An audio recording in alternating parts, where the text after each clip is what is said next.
susar, herkes susar. Her yer kural, yıkın duvarları.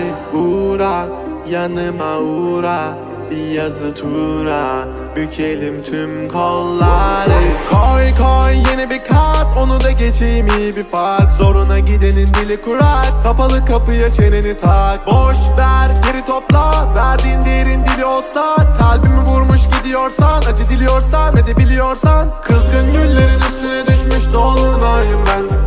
Soldum bir kere, geriye dönersem yok olayım ben. Koştum bir firara, beni ölmezsem yine ara. Kara kış gibiyim sobalara, bizi doldursun odalara. Kızgın güllerin üstüne düşmüş dolunayım ben. Soldum bir kere, geriye dönersem yok olayım ben. Koştum bir firara, beni ölmezsem yine ara. Kara kış gibiyim sobalara, bizi doldursun odalara.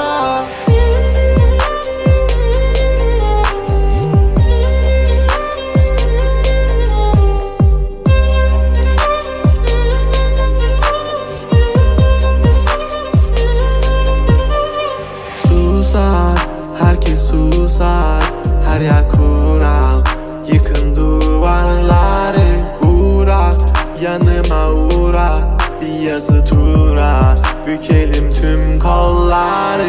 Normale döneceğim, hayatım versin istediğimi. Zorlama düşerim, şeytan duymasın dinlediğimi. Koy baba gitsin fırlavan, zorlama kadere trip atma.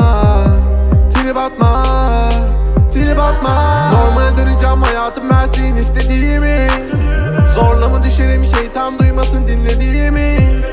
Koy baba gitsin fırlavan, zorlama kadere trip atma. Trip atma, trip atma. Kızgın güllerin üstüne düşmüş dolunayım ben.